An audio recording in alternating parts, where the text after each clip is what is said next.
Good afternoon, ladies and gentlemen, and welcome to Allbirds' third quarter 2025 conference call.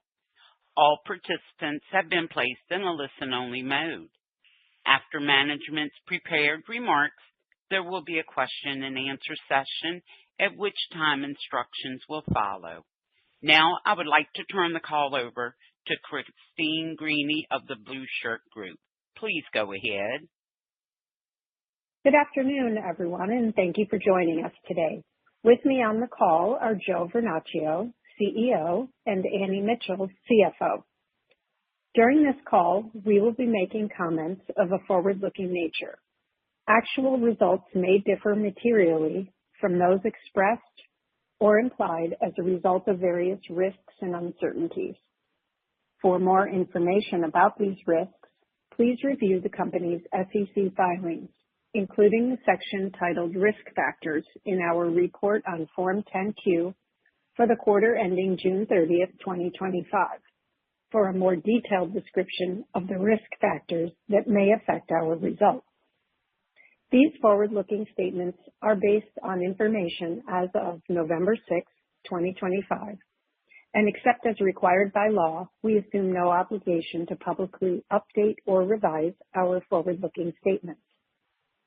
Additionally, we will be discussing certain non-GAAP financial measures.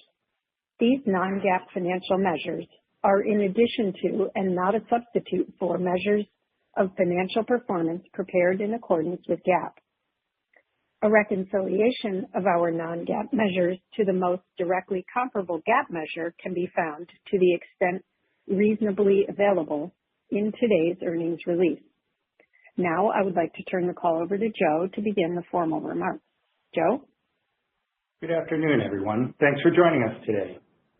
In the third quarter, we demonstrated continued progress and delivered results consistent with our expectations. We believe that great product is the foundation for revitalizing the brand and rebuilding Allbirds' place in the hearts and minds of consumers. Allbirds holds a truly distinctive position in the market, one we are uniquely positioned to serve through our core principles of comfort, style, and sustainability. It is through this lens that we are laser-focused on returning the brand to growth and driving the business toward profitability. Since we last spoke in August, we've delivered a steady stream of compelling products that consumers are clearly responding to. Enthusiasm for our new styles continues to build, and I'll share a few examples in a moment.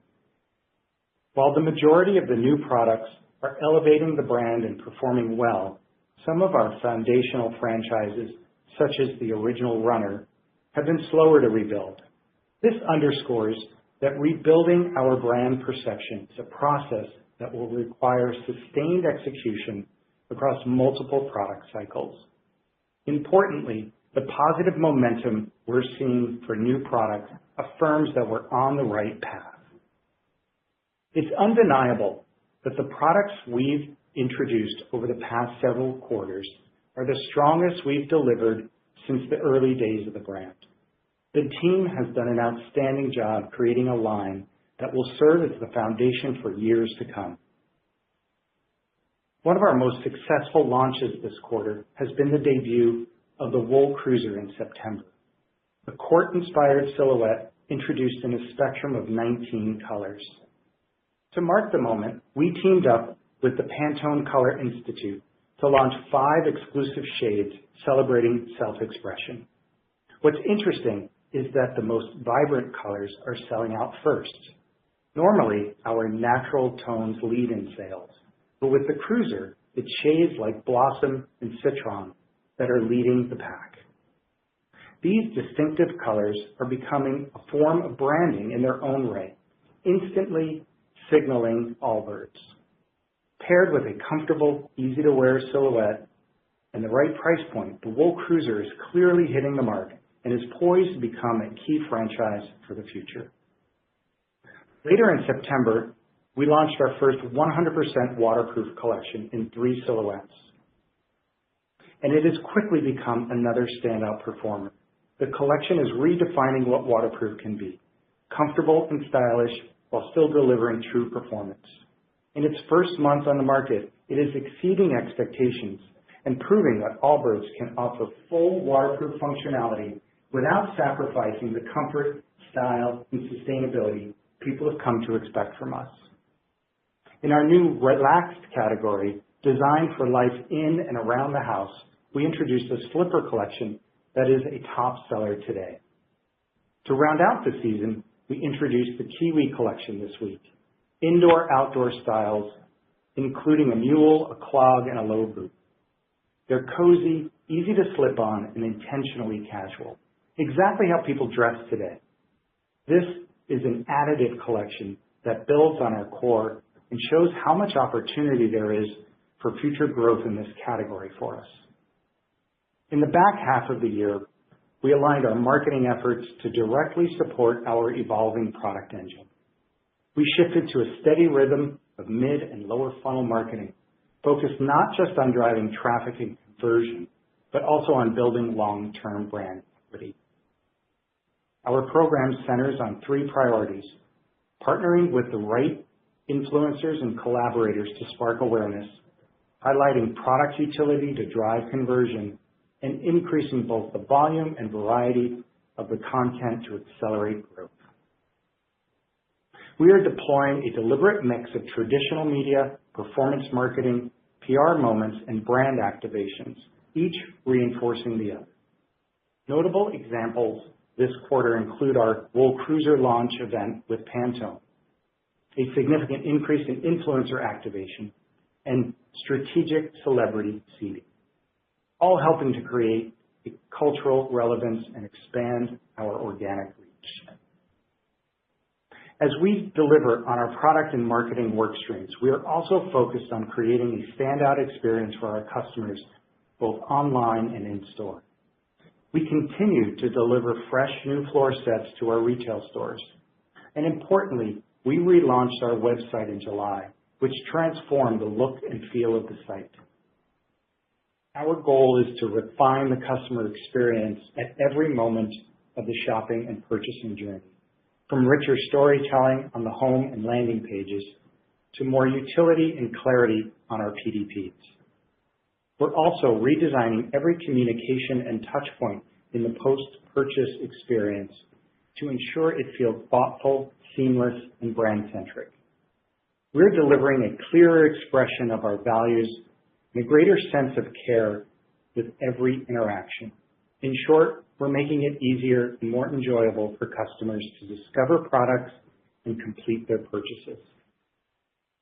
With our product flywheel in motion, we are now positioned to begin executing against a renewed wholesale strategy. For spring 2026, we anticipate the brand will be available in approximately 150 specialty retail stores across the United States. And just last month, we hosted our sales meeting for the fall 2026 season, welcoming both international distributors and U.S. sales agencies to experience the new line firsthand. The collection was very well received and reinforced confidence that both domestic and international channels will contribute to growth as we move into next year. We see this expanded presence in specialty retailer as a powerful tool for increasing overall brand awareness, setting the stage for long-term growth. We see meaningful opportunity ahead. New collections like Kiwi, standout style introductions like the Cruiser are expanding our product footprint, while utility-driven offerings such as waterproof styles help us meet more of our customers' everyday needs. In the near term, we believe we are well positioned to drive improved top-line trends in the fourth quarter. The updated guidance we're providing today reflects sales ranging from flat to high single-digit growth versus prior year. This outlook takes into account current business trends, an uncertain macro backdrop, and our expectations for a highly competitive holiday shopping period. Throughout the season, we plan to participate in key promotional moments while delivering creative, attention-grabbing messaging to engage consumers and keep Allbirds top of mind. Our teams are working with urgency and discipline to accelerate progress on the turnaround in the quarters ahead. In parallel, we are taking steps to reduce costs and recognize the need to enhance liquidity, which could include raising capital. We will consider all opportunities to maximize shareholder value. We deeply appreciate the dedication and commitment our employees have shown throughout our transformation. Thank you for the important work you're doing to reignite the Allbirds brand. We're also grateful for the continued support of shareholders. We remain focused on value creation and look forward to keeping you updated on our progress as we move forward. Now, I'll ask Annie to review the financials and discuss our guidance. Thank you, Joe, and good afternoon, everyone. We delivered strong third quarter performance with bottom line results just ahead of our expectations. Third quarter net revenue totaled $33 million, coming in at the low end of our guidance range. The results reflect strong customer response to many of our new product introductions, such as the Wool Cruiser and Waterproof collections, as well as mixed performance from our original icons, all against the backdrop of a challenging macro environment. Gross margin in Q3 came in at 43.2% compared to 44.4% in Q3 of 2024. The year-over-year decline primarily reflects a higher mix of digital and international distributor sales, as well as increased duties in our U.S. business, which partially offset higher average selling prices. For the full year, we anticipate that channel mix and tariff impacts will result in full year margin profile similar to Q3 in the low 40s. Looking at expenses, we continue to demonstrate exceptional cost management during the quarter. Q3 SG&A totaled $22 million, down $9 million or 30% on a year-over-year basis. This improvement was primarily driven by lower personnel expenses, occupancy costs, stock-based compensation expenses, and depreciation and amortization. Q3 marketing expense came in at $12 million, up 19% to last year as we invested behind our new product launches.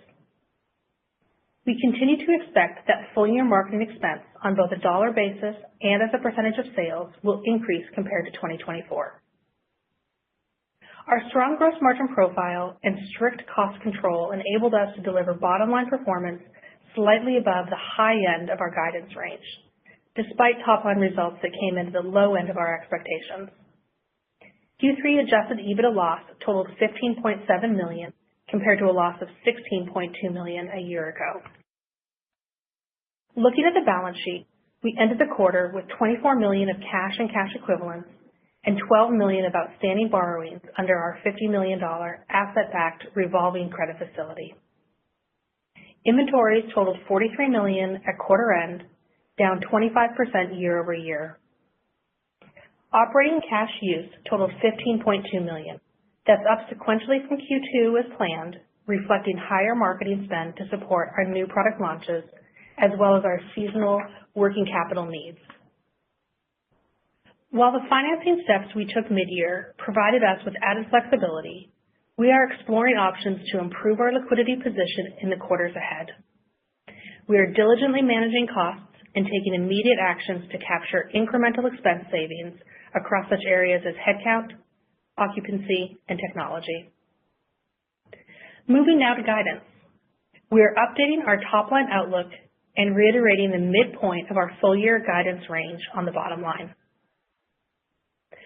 Full-year net revenue is expected to be between $161 and $166 million. This compares to our prior guidance range of $165 to $180 million and includes approximately $23 to $25 million of impact associated with our international distributor transitions and retail store closures. We're also introducing fourth quarter net revenue guidance of $56 to $61 million, flat to up 9% versus a year ago. Looking at adjusted EBITDA, we are tightening our full-year guidance range to negative $63 to $57 million, which compares to our prior range of $65 million to $55 million. For the fourth quarter, we expect adjusted EBITDA loss to be in the range of $16 million to $10 million, a significant improvement compared to $19 million a year ago. We appreciate your time this afternoon. Now I'll ask the operator to open the call for Q&A. Thank you. To ask a question, please press star 11 on your telephone and wait for your name to be announced. And to withdraw your question, please press star 11 again. The first question comes from Alex Stratton with Morgan Stanley. Your line is open. Perfect. Thanks so much. Can we just focus on the third quarter sales results? Came in on the low end of what you were expecting. So maybe what kind of disappointed or came in lower than you thought? And then also just with the inflection in the fourth quarter that you're assuming, is that reflective of quarter-to-date trends or how do you get there? And then maybe even going forward, just initial thoughts on 26, like should we carry forward that sales growth into that year or any initial thoughts there? Thanks so much. Hi, Alex. Thanks for your question. So it's really kind of a tale of three things. First, we've introduced a lot of new product this quarter, and I'm happy to say that all of that product is working, and some of it is exceeding our expectations. In the formal remarks, I outlined a few of those products, but we're really delighted with how the new product is performing. Underneath that, we have some core franchises, particularly the Runner, which has a significant amount of business against it that hasn't yet inflected yet. And there's more work to be done to reactivate that style and that model or to make up some of those sales in these new products. Even though it feels like these new products have been in the market for a while, it's really only been a handful of months at most, and some of these are literally just weeks. But again, they're performing as planned, if not better than planned. So we're very encouraged by the fact that we've been able to bring in a significant amount of new product that is hitting the mark with the consumer. But underneath that, the third component to it is that we can see that there are macro environment and macro events taking place that is distracting the consumer. 60% of our sales are through a telephone. It's on their mobile phones. And we know what the distractions are on the phones. And trying to break through that with everything that's coming through to people right now is challenging. It's something that we have to continue to work towards. What we are seeing is that when we communicate to consumers either new products that are right on the mark or a promotion program that is advantageous for them, they are converting. It's in these in-between times, especially when we see a macro event take place, where we see the consumer get really quiet and very considered on the purchases that they're making. So those are the three dynamics that are going on that led us to the sales that we're at. And looking forward, many of those trends continue over into Q4.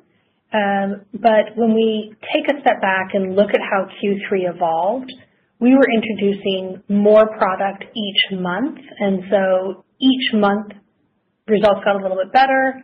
And we're seeing that again as we go into Q4 and some of the early trends so far this quarter is that as we've been introducing this new product, hopefully you saw that Waterproof launched on September 30th. And we had our Kiwi Pack, that cozy at home, just launched this week. So that is one of the main reasons behind the improvement that we are expecting in Q4 is the building as we continue to put more and more new product into the market. Another piece when we consider Q4 is, the structural changes between international distributor transitions and retail door closures really impacted us in the first 3 quarters of this year. I think, Alex, we talked about this previously. The first quarter impacted us by about almost $7 million. Q2 was about $10 million. In Q3, it was about $5 million. And for the last quarter, we expect that to be about $2 to $4 million. As we go into next year, we have 2 things in our favor. One is, again, the product momentum that we've been building the back half of this year, plus all of the fantastic new products coming, starting with spring, summer 26. And then those structural impacts that I just listed off for this year get smaller and smaller. And so that is why we are optimistic about 2026. Thanks so much. Good luck. Thank you. And the next question comes from Tom Forte with Maxim Group. Your line is open. Hi, everybody. It's actually Francesco Marmo from Maxim. Thanks for taking my question. I was hoping you could add some color around your inventory composition. I mean, in absolute terms, it looks relatively lean, but I was hoping you could give us some comments around what kind of products are in the inventory, especially considering all the new product launches and as we head into the Black Friday period and the holiday season, especially because I was looking at your new website and it feels very kind of new product focused and very brand story focused. So I was wondering what is your strategy for the Black Friday period? Thank you. Great. Francesco, thanks for joining us today. I'll start out by talking a little bit about big picture inventory, and then I'll turn it over to Joe to add some color for you. When you look at our inventory, we ended the quarter at $43 million. That's down 25% year over year, and just up slightly from last quarter. Being down year over year, it's really driven by two things. First is the international transitions. We did our last international transition at the very end of Q2, and that was for the EU region. Now our international transitions are complete. And as you might recall, we've talked about this previously, the international distributors, they pick up the product right at source versus before, for instance, like in the EU, we would be holding all of that inventory until it's sold to the end consumer. So one is a structural change, and the second is really just about continued very strong inventory management. It was a priority for us in 23 and 24 to clean up inventory, which we did successfully.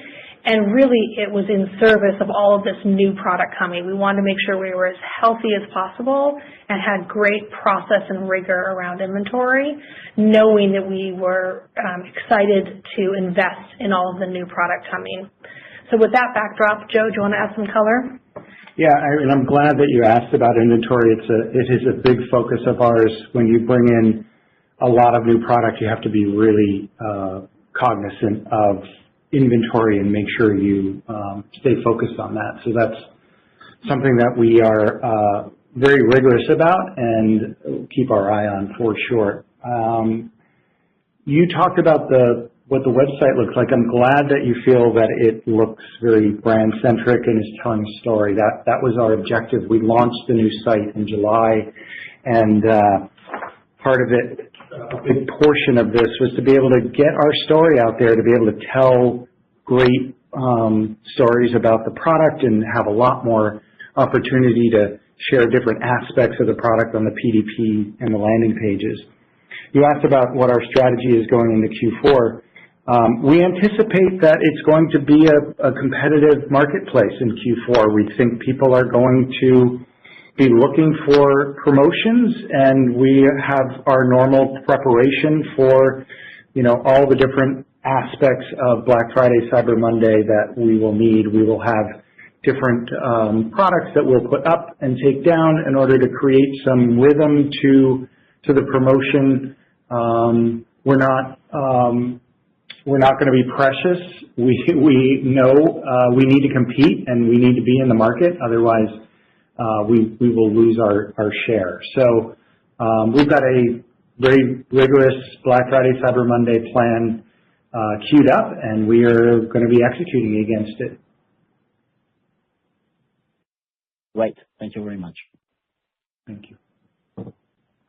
I am showing no further questions at this time.